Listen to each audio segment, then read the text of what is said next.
you can't get the auger started.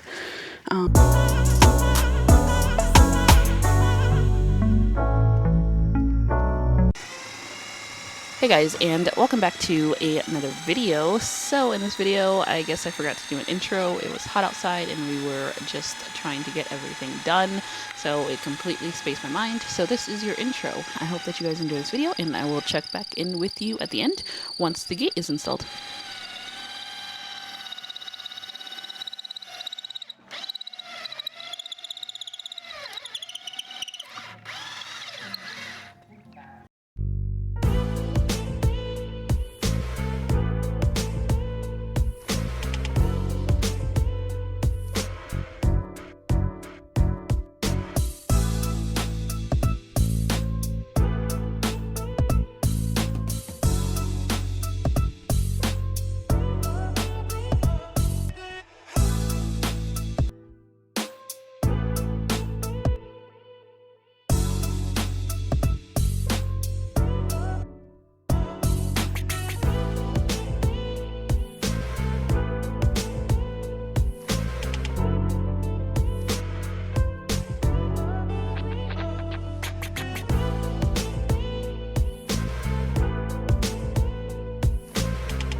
Okay, so this is what the gates turned out like. We do have to get another wheel like that one that we want to put on this one, and then that one will allow us to raise this gate up a little bit so that they end up being the same height. But we now have a completely closed section over here, which is perfect because we are preparing to start putting the posts in the ground on this side, so then we will have a 100% closed in front, and then eventually we'll have to come back over here after we get all the posts in the ground and do all the framing for that and do the top caps for that, but in due time. But we did end up with a tad bit of space in between, left between the gates, but we'll get a little bit more space, like I said, once we get the wheel in there.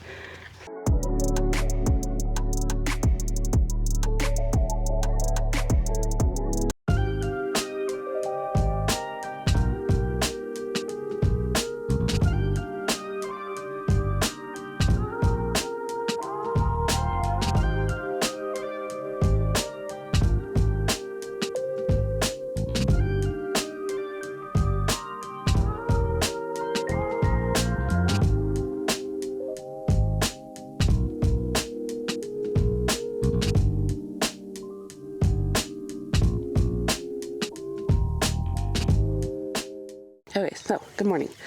I haven't filmed in like I think 2 or 3 weeks. It will only be like a little bit of a gap for you guys because I have videos filmed, but I just have to edit them, and I've been sick, so I have not wanted to edit anything either. So I just kind of just been not doing anything on the land.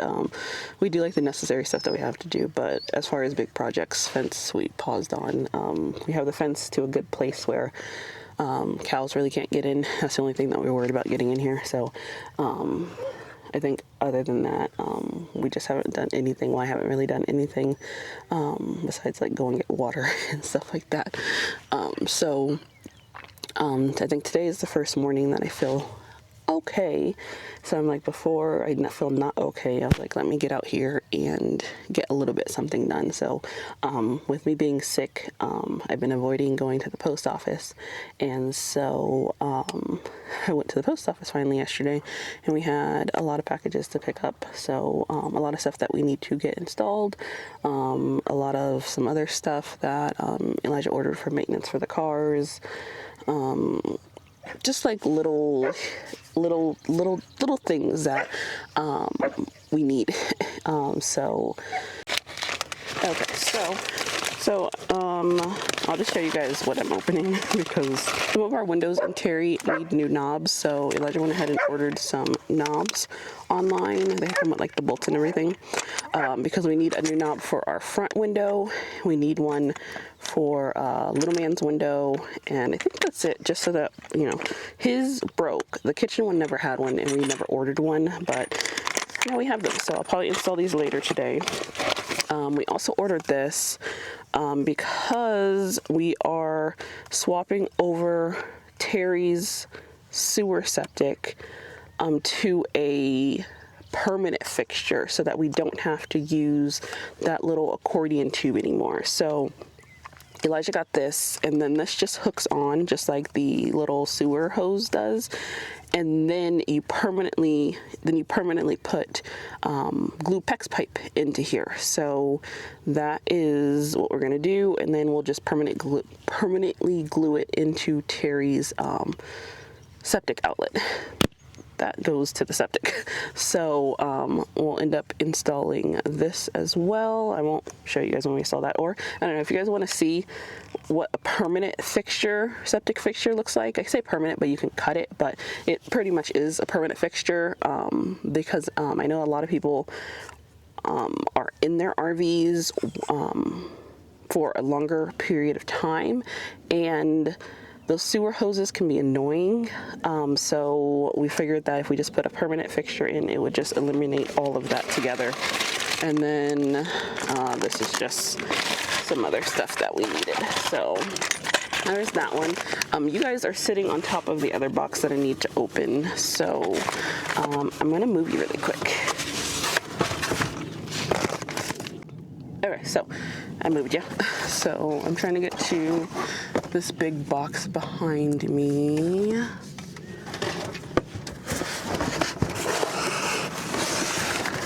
So this one, I don't know what's in this one, because I don't think we ordered this one.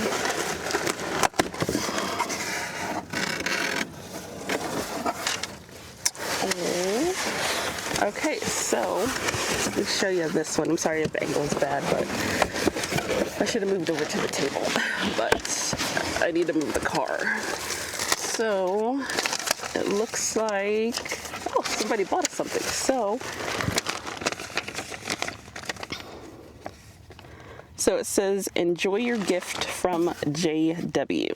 So we have work gloves, which are must needed, because I think we've been working off of the same. Elijah just recently bought us new work gloves, I think maybe a month ago, and they're already starting to not work so well. And he lost his for like a week, and so now we have a bunch of work gloves, which is amazing. So yeah, we had these on our Amazon wish list, so thank you JW for those. And then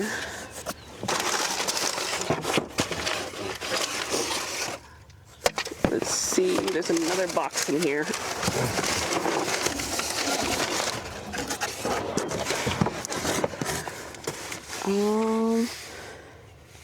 So this one is a seed starter tray. Oh my gosh. Okay, so one thing that I have realized is that once you start gardening, it's addicting. And I am officially addicted to gardening. And oh my gosh, I'm so excited about these. Because, okay, so you guys have seen how my garden's doing and all that kind of stuff. And I only had I only currently have 3 seed starter trays, and it seems like it's a lot because I think they hold about 64 seed starts, but of course not all the seed starts come up. And I wanted to grow more stuff, but all my trays were taken up. So I ended up having to do a lot of direct sowing into my big, huge black bags, which it's kind of a gamble because you're filling up a bag, you're putting all the nutrients in there, and then there's a possibility that they don't come up, and then you just wasted a bag and you just wasted time waiting for these to come up. But if you have the seed starter trays, then you know you can use your resources a lot better. So I am so excited. And so these look like similar to the ones that I already have, which is great. So, oh my gosh, this is so exciting. So, oh, there's actually 4 in here. So this one's different than the pack that I got because it has 4 trays. So it has the tray insert. So it has 4 of these, then it has 4 of the green ones, and then 4 of the lids, which means that I'm going to be starting more seeds because I'm excited because now I have the space to start seeds. So I need to go to the store and get a little bit more soil. I need to order some amendments and all that kind of stuff too. Oh, they also have these and these tools. So these tools are perfect if you guys have kids because they like to help with gardening, and these are like the perfect little size for their hands. So Girlie's gonna love those, and little man, they're gonna be fighting over those. I have some other ones, but of course they're gonna fight over the new ones.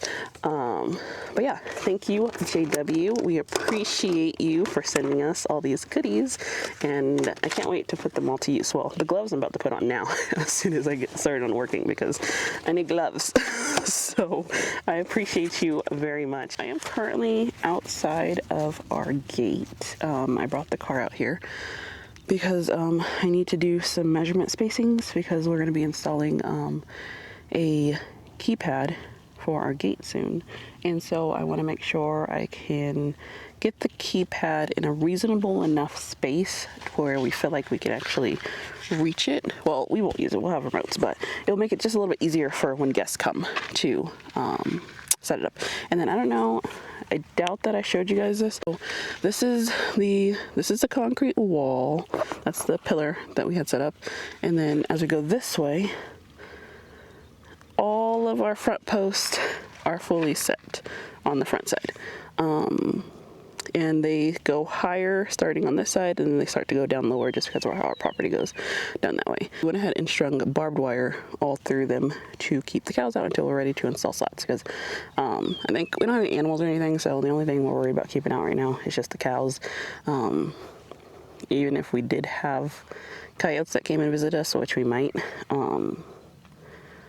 they can still hop a good fence. So right now our main concern was just keeping the cows out because they will eat everything. But yeah, so that takes you all the way down to the 56-foot section of the wall, which also is barbed up still. And then we went ahead and ran, we put a dummy post in going all the way, you can't see it because we're trees, but all the way to the back of the property. And then we strung rebar through the dummy post going all the way through, because that far side and then needs all the post still, and the back side just needs 40, but I haven't been feeling well, so was not going to be setting that.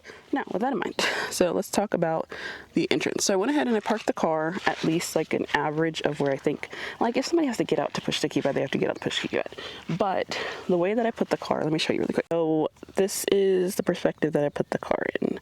I can still scoot over a little bit more, but I was thinking of putting the keypad about here. So if you guys remember, when we decided to set our front fence line, we stepped it in 2 feet from our actual property line, just because if we wanted to put anything out here, we would have the space to do it. So for example, the keypad that we're putting out here, another example would be a package box, all that kind of stuff. I doubt anyone would come out here and be like, oh my gosh, your stuff is over the fence line, but we just wanted the option in the space that if we wanted to ever put anything out here, we would still be on our property line, because you never know what happens in the future, you know?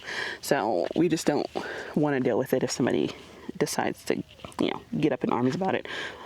So I'm thinking of putting it here. So I have another fence post that I already have prepped. I think I'm going to stick it into the ground with it not being cut. And then just mount the keypad flat on there.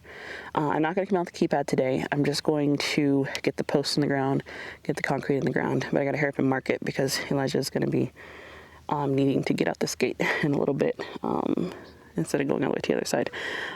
So I'm going to go and get the posts really quick, and then we'll kind of see where it wants to naturally set up at.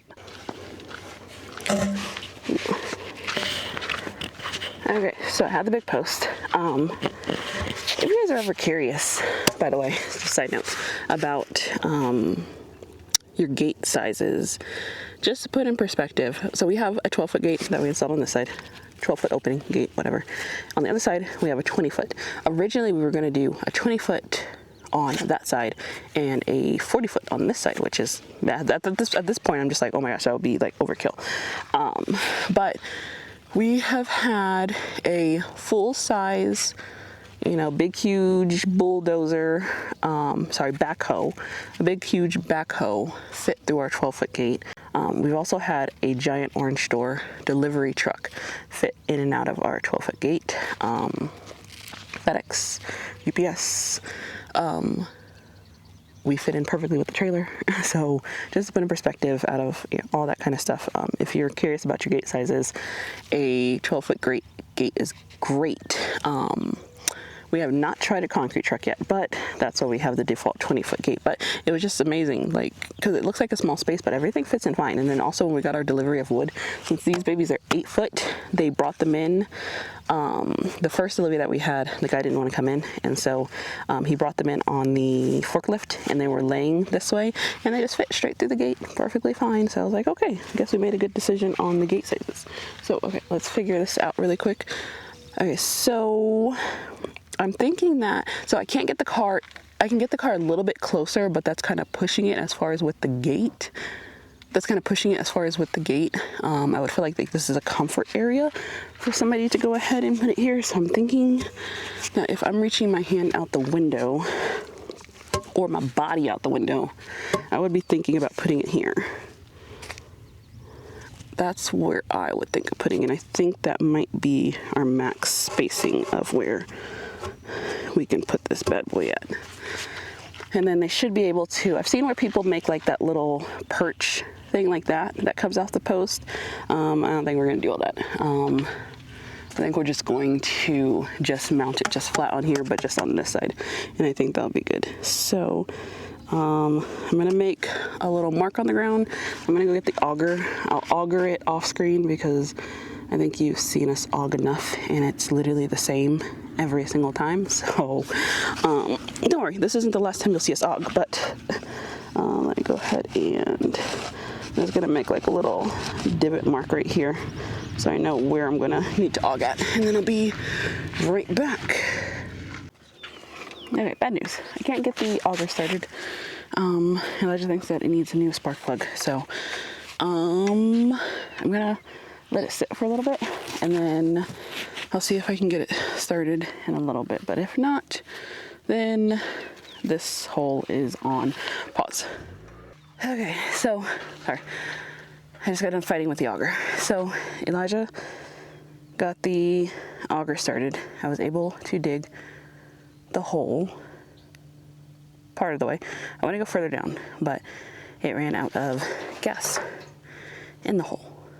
So I refilled it with gas, and now it doesn't want to start again. And Elijah's already gone, and I just tried starting it for a few minutes. So I'm going to go ahead and just leave it for a little bit, and then I will come back, and maybe after it cools down, has a good nap, I'll try it again, because as of right now, it is stuck in the hole because it winded itself into the hole, and then it died. So I can't like yank it. I tried like jiggling it to loosen it, but still not working. So it's gonna stay in there either until it decides to start and come out later for me, or until Elijah comes back and does it. So with that in mind, I'm gonna go ahead, I'm gonna try and start it one more time. But I'm gonna go ahead and end this video here. I'm gonna see if Elijah can get some spark plugs, or maybe it just might need a deep clean. Well, he'll open it up and dissect it and see if it's a spark plug or if maybe it's just a bunch of buildup, because we've had this thing for a year, a little over a year we've had it, and we have definitely put it to work. We dug 37 holes with it, 3 feet down for the side property line.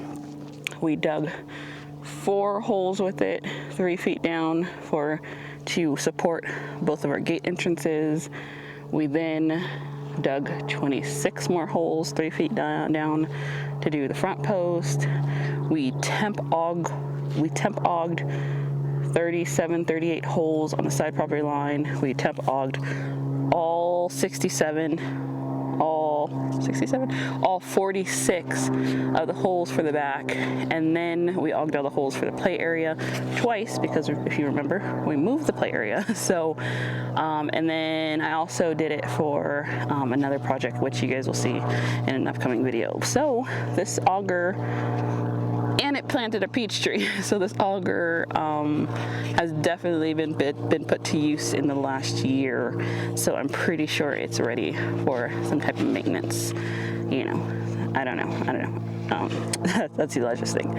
So yeah, but that kind of tells you that it's a good auger brand, because we've had it for a year and we've done all of that with it, and it's still going strong with just needing some more maintenance. So yeah, I guess I will see you guys in another video where we will continue this project. Oh yeah, you can see the auger right there stuck in the ground.